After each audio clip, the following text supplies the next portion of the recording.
왕 히람이 다윗에게 사절들과 백향목과 목수와 석수를 보내매 그들이 다윗을 위하여 집을 지으니 다윗이 여호와께서 자기를 세우사 이스라엘 왕으로 삼으신 것과 그의 백성 이스라엘을 위하여 그 나라를 높이신 것을 알았더라. 다윗이 헤브론에서 올라온 후에 예루살렘에서 처첩들을 더 두었으므로 아들과 딸들이 또 다윗에게서 나니 예루살렘에서 그에게서 난 자들의 이름은 삼무아와 소밥과 나단과 솔로몬과 이팔과 엘리수아와 네벡과 야비아와 엘리사마와 엘리아다와 엘리벨렛이었더라. 이스라엘이 다윗에게 기름을 부어 이스라엘 왕으로 삼았다 함을 블레셋 사람들이 듣고 블레셋 사람들이 다윗을 찾으러 다 올라오매 다윗이 듣고 요새로 나가니라. 블레셋 사람들이 이미 이르러 르바임 골짜기에 가득한지라. 다윗이 여호와께 여쭈어 이르되 내가 블레셋 사람에게로 올라가리이까 여호와께서 그들을 내 손에 넘기시겠나이까 하니 여호와께서 다윗에게 말씀하시되 올라가라 내가 반드시 블레셋 사람을 내 손에 넘기리라 하신지라.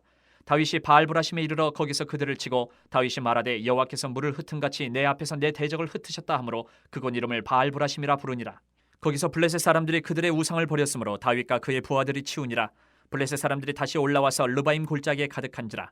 다윗이 여호와께 여쭈니 이르시되 올라가지 말고 그들 뒤로 돌아서 뽕나무 숲을 맞은편에서 그들을 기습하되 뽕나무 꼭대기에서 걸음 걷는 소리가 들리거든 곧 공격하라. 그때 여호와가 너보다 앞서 나아가서 블레셋 군대를 치리라 하신지라. 이에 다윗이 여호와의 명령대로 행하여 블레셋 사람을 쳐서 게바에서 게셀까지 이르니라. 부흥이라는 것은 하나님이 주시는 것이지만 그렇다고 해서 교회가 그냥 아무 생각하지 않고 아무 준비하지 않고 그냥 넋놓고 앉아서 기다리는 것, 그것은 또 아니다라는 거죠. 하나님이 주시는 부흥을 정말 전심으로 기다리는 교회가 어떤 교회가 그런 교회일까? 그런 교회의 모습, 부흥을 기다리는 교회의 자세는 어떠할까? 이것을 오늘 이 다윗의 모습 본문을 통해서 우리가 발견하면 좋겠습니다. 먼저 부흥을 기다리고 바라는 교회의 첫 번째 모습은 11절 12절의 모습을 통해서 머리 대신 주님을 굳게 붙잡는 교회라는 거죠. 당시 무역의 강대국이었던 두로 왕이 사람을 보내고 물자를 보내고 해서 다윗의 왕궁을 지어줍니다. 두로와 시도는 그 당시에 지중해 해안가에 있는 도시예요. 엄청난 무역 강대국이고 모든 물자들이 두로를 통해서 또 다른 지역으로, 그래서 엄청난 무역을 통해서 엄청난 부국이 된 지역입니다. 강해요. 재물도 많아요. 나라도 잘 살아요. 뭐 큰 소리 치는데 다윗에게 물자를 보내고 인력을 보내서 왕궁을 지어줍니다. 이것을 보면 다윗이 왕이 되었을 때 이스라엘, 그 다윗의 명성이 그냥 이스라엘 그 한 나라 안에 머무르는 명성이 아니고 그 나라 밖 이방 민족들에게까지 퍼져 있다. 하나님이 이렇게 다윗을 이스라엘 안팎에서 지극히 높이시는 장면이 나오는 거예요. 지극히 높이신. 다윗을 통해서 직접 이스라엘을 다스리고 계신다, 함께 하신다는 것을 이방 민족까지도 알고 있는 거예요. 알고 있는 거예요. 이런 모습을 보면서 이 이스라엘의 우리 교회의 모습을 대입해 보면 교회도 마찬가지다. 하나님은 예수님의 몸된 교회의 영광을 세상에 나타내기를 원하십니다. 그냥 교회 안에서 너희들끼리 예배 잘하고 같이 행복하고 같이 사랑하고 같이 알콩달콩, 그것도 좋아요. 당연히 그렇게 돼야 됩니다. 그런데 그것으로 멈추기를 원하지 않으세요. 세상의 빛을 비추기를 원하세요. 하나님의 영광을 드러내기를 원하신다는.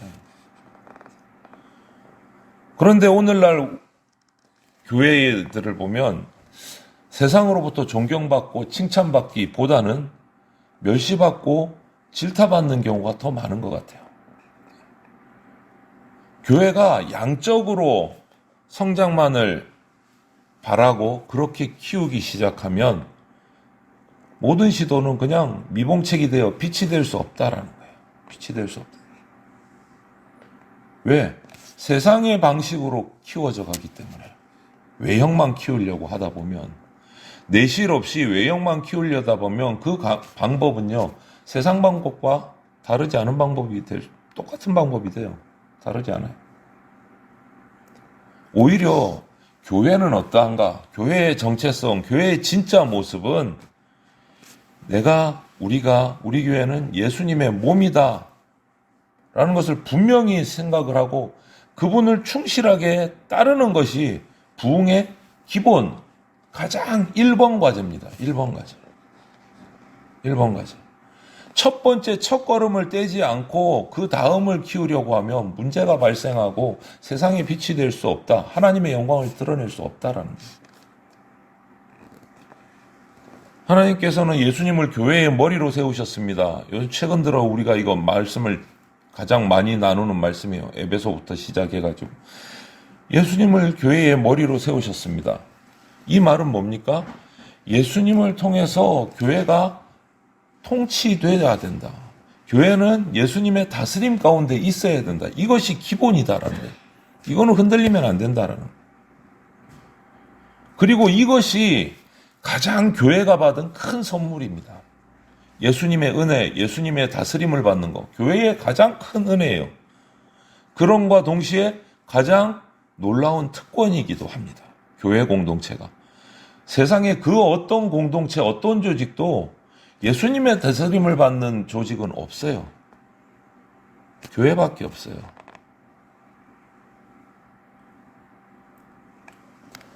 그러면 생각해 봐야 돼요. 교회는 언제 가장 교회다울까? 교회는 언제 가장 교회다울까? 어느 때 하나님이 주시는 부흥을 받기에 가장 합당할까? 그것을 생각해 보면 교회의 머리이신 예수님만 높이고 예수님의 말씀을 따르고 예수님의 뜻에 철저하게 순종하는 때가 가장 합당한 때예요. 그때가 부흥이 시작될 때예요. 하나님이 주시는 부흥을 받을 수 있을 준비가 될 때예요.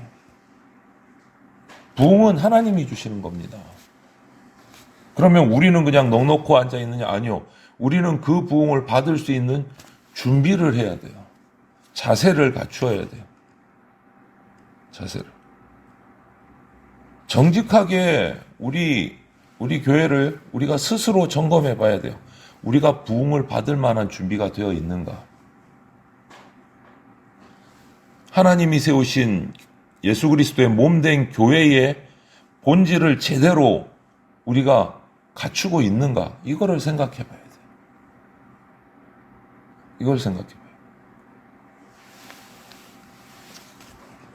언젠가 제가 사역하던 한 교회에서 한 장로님이 그러시더라고요. 전도를 열심히 해야 되겠습니다. 맞습니다, 장로님. 우리 좀 더 열심히 하고 우리 전도팀을 만들고 기도팀도 만들고 좀 해봅시다. 그러시더라고요. 예, 그렇게 해야죠. 그런데 이제 근데 장로님 한 가지가 더 필요합니다. 뭐가 필요합니까? 열심히 전도하고 열심히 기도해서 새 가족이 들어오는데 그 가족을 맞을 준비가 우리 교회는 하나도 안 돼 있는 것 같습니다. 제가 조금 돌직구를 날렸어요. 그 장로님. 새 가족반도 훈련이 안 돼 있고 새 가족이 들어왔을 때 어떻게 맞아야 할지도 준비가 안 돼 있고 아무것도 준비되어 있지 않습니다. 그 얘기를 한 적이 있어요. 하나님이 부흥을 부어주셔도 우리가 받을 준비가 되어 있지 않으면 허당이에요. 허당. 새 식구를 막 부어주셔도 우리가 그 새 가족들을 받아서 함께 양육하고 함께 그들과 함께 살아갈 준비가 우리가 훈련되어 있지 않으면 허당이에요. 허당. 그냥 안녕하세요 반갑습니다 인사 한 번으로 끝나는 게 아니단 말이에요. 인사 한 번으로 끝나는 게 아니다. 선물 많이 준다 새 가족. 그게 답이 아니라는 거예요. 그런 방법이 바로 아까 외형만 키우는 세상적인 교회의 방법이라는 거예요. 교회의 본질을 생각하고 준비하고 태도를 갖춰야 돼요. 그 첫 번째가 오늘 이 다윗의 모습을 보면서 부강해지는 다윗의 모습을 보면서 우리가 깨닫는 첫 번째가 주님을 머리 대신 주님 앞에 철저하게 붙들림 받는 거예요. 주님 앞에 철저하게 집중하는 교회가 부흥을 받을 준비가 돼 있는 교회예요. 교회 부흥의 기초 첫걸음은 주님께 붙어 있는 거예요. 주님께 붙어 있는 거예요. 두 번째는 복음으로, 말씀으로 새 생명을 낳는 교회가 되어야 된다. 말씀으로. 오늘 보면, 어떻게 보면 우리 지금의 관점에서 보면 좀 부정적인 면이 있을 수 있지만 그 당시에 하나님이 허락하신 범위 내에서 다윗은 예루살렘에 많은 후손들이 계속 태어났습니다. 12지파의 왕이 된 이후에 부흥은 하나님이 주시는 것이라고 말씀드렸습니다. 그럼에도 교회는 사람들의 모임이에요. 세상의 교회는, 세상 가운데 있는 교회는. 부흥이 사람을 빼고 일어나는 법은 없습니다.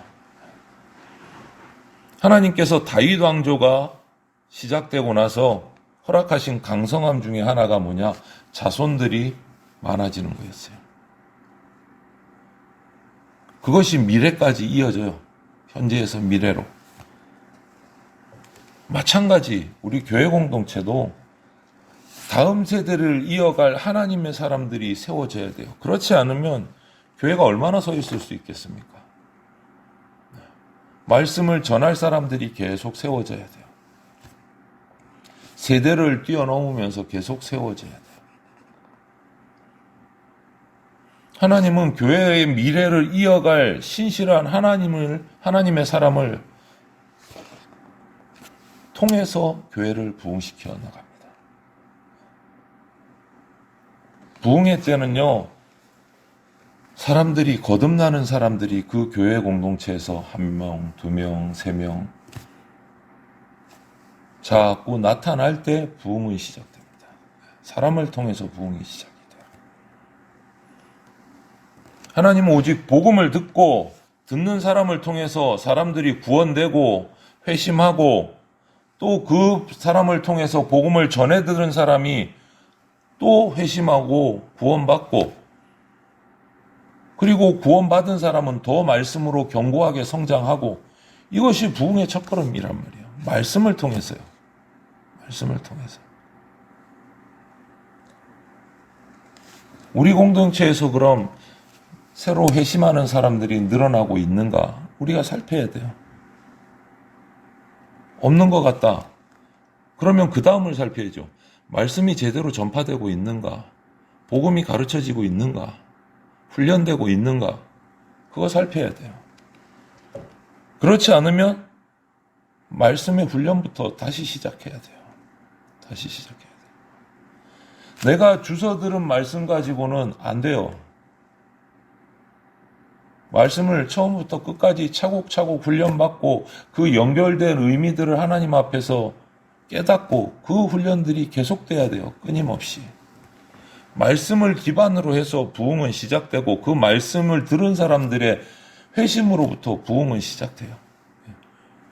시작이 뭡니까? 말씀이요. 말씀이요. 이것만이 하나님이 세우신 교회가 예수 그리스도가 머리 되신 교회가 성장하고 내실 있게 양육되는 과정이에요. 오늘 우리가 전하는 것이 뭔가? 야, 우리 교회 하면 선물 많이 준다. 우리 교회 하면 크다. 우리 교회 하면 밥 맛있다. 이게 아니라는 거예요. 그거는 부수적인 거고 우리 교회 와라. 말씀의 능력이 나타난다. 말씀을 훈련받을 수 있다. 이것이 첫 번째예요. 말씀이 전파돼야 돼요. 따라서 부흥을 바라고 사모하는 교회의 모습은요, 복음이 가르쳐지고 복음이 전해지는 교회예요. 그래서 세상 사람들이 말씀 때문에 주님께로 돌아오고 회심하고 그런 지체들이 교회 공동체 안에 하나 둘 생기기 시작할 때 그것이 부흥의 첫걸음이다. 부흥의 첫걸음. 그래서 우리 사람의 회심과 성장은요, 말씀으로만 가능합니다. 복음으로만 가능합니다. 교회 부흥을 사모하는 것은 복음을 전하고 가르치는 것을 힘쓸 때, 아, 이 교회는 부흥하기를 원하는 교회구나 라는 것을 우리가 발견하게 되는 거예요.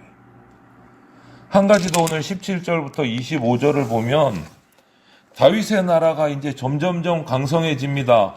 백성들의 숫자도 점점점 늘어납니다. 그러면 다 잘 된 것 같은데 블레셋이 공격을 해요. 다윗이 왕이 되었다.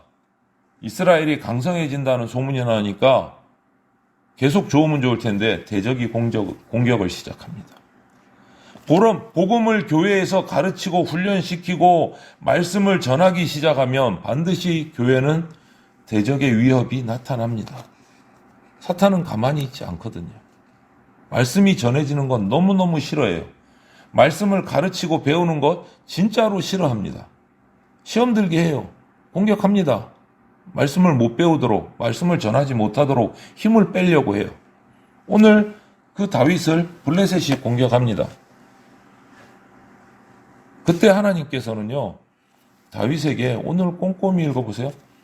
어떻게 싸울지 그 방법을 아주 구체적으로 다 가르치셔서 승리하게 만드세요. 다윗도 그때그때 물어요. 이 말이 뭡니까? 하나님은 여러 난관을 극복하고 대적과의 싸움에서 교회가 승리하게 하십니다. 그것이 부흥하는 교회의 모습이에요. 성령님을 보내주셔서 구체적으로 인도하세요. 날마다 행할 바를 알게 해주시는 거예요. 승리가 보장되어 있습니다. 다윗의 백전백승의 비결이 뭔 줄 압니까? 성경의 다윗의 기록을 읽어보세요. 하나님이 가르쳐 주세요. 이렇게 싸우라. 이렇게 전쟁하라. 그런데 그 앞에 뭐가 있는 줄 아십니까? 대적이 쳐들어오면 다윗은 한 번도 빠짐없이 전쟁터로 나가기 전에 하나님께 묻습니다. 하나님 어떻게 할까요? 하나님 말씀 들려주십시오. 그때 하나님은 이렇게 하라 저렇게 하라 꼬박꼬박 가르쳐주세요. 그러니까 승리할 수밖에 없는 거예요. 하나님 앞에 말씀을 묻고 하나님은 가르쳐 주시고 그리고 전장에 나갑니다. 전장에 나갈 때는 그럼 뭐가 준비가 되어 있습니까? 우리는 오늘 전쟁에 승리한다 그러고 나가는 거예요. 승리할 줄 알고 나가는 거예요. 전장에. 승리를 바라보고 싸우는 교회가 돼야 돼요. 무엇으로? 말씀으로 하나님께 묻고 성령의 인도하심에 순종할 때 승리하는 거예요. 그것이 부흥하는 교회의 모습이에요. 승리가 보장돼 있고 어느 길로 어떻게 나가야 될지를 날마다 매 순간마다 인도해 주시는 거예요. 물으실 때마다. 이것이 교회가 세상의 여러 가지 어두운 세상에서 사탄의 대적 그 공격을 받으면서도 부흥할 수 있는 이유입니다. 이렇게 하지 못하면 교회가 힘들어지고 흔들리는 거예요. 교회가 말씀으로 제대로 세워지고 훈련되고 있다면 세상의 어려운 대적을 만날지라도 두려워할 필요가 없습니다. 왜? 교회의 머리이신 주님이 모든 권세를 가지고 계시고 악한 권세를 물리치실 능력의 주님이시기 때문에 그분께 묻고 나가면 승리는 준비되어 있다. 궁극적인 승리, 마지막의 승리는 교회의 것이다 라고 약속해 주시고 있기 때문에 성령을 보내주셔서 날마다 아니 매 순간마다 교회를 이끌어 주시기 때문에 우리가 말씀을 붙들고 말씀으로 나아가면 승리는 보장되어 있다. 두려워할 필요가 없다. 그래서 부흥을 사모하고 부흥을 추구하는 교회는요. 주님을 의지해서 어두운 세상과 싸우는 교회입니다. 싸우는 교회. 그들과 타협하고 그들의 방법으로 어중간하게 섞여갖고 좋은 게 좋은 거지 뭐 이렇게 나가는 교회가 부흥하는 교회가 아니다라는 거예요. 그런데 오늘날 많은 교회들이 세상에서 패배에 타협에 익숙해지도록 미혹받고 있어요. 미혹받고 있어요. 같이 좋은 게 좋은 거니까 서로 적당히 중간선을 타협해갖고 그냥 그렇게 살아나가자. 세속화되는 교회를 말하는 거예요. 이단, 신비주의의 위협이 그러니까 교회로 막 몰려드는 거예요. 타협을 하니까. 세상과 타협을 하니까. 말씀을 지키지 못하고 세상의 논리와 말씀을 섞어가지고 타협을 하니까.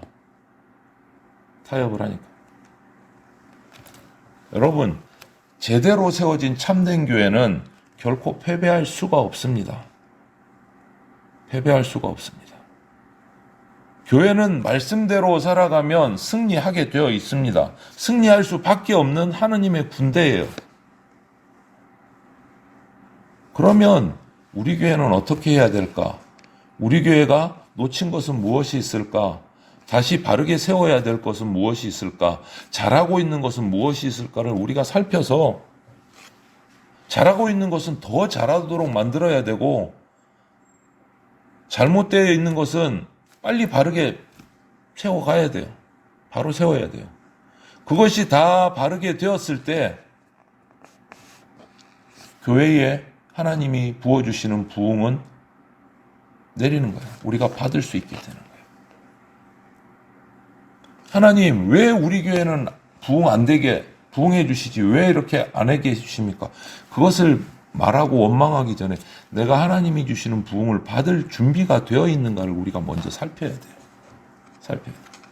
오늘 이 다윗과 이스라엘의 강성함을 보면서 우리 교회가 어떻게 하면 부흥할까? 그것을 우리가 살피고 우리가 할 바를 해야 된다. 그게 뭡니까? 하나님의 말씀으로 준비되는 거예요. 하나님의 말씀으로. 세상과 타협하지 않는 거예요. 교회의 부흥은 우리 손에서가 아니고 하나님 손에서 시작되고 하나님께서 부어주시는 것이기 때문에 부흥하게 하시는 주님을 소망하고 그분을 바라보고 그분의 말씀에 순종해야 됩니다. 그것이 우리가 준비하는 거예요. 주님이 주실 부흥을 사모하면서 오늘도 주님의 말씀에 귀 기울이고 주의 말씀 앞에 날마다 엎드리고 그 말씀에 순종하면서 살아가는 우리 교회 성도들이 또 다 되시기를 주님의 이름으로 축원을 드립니다.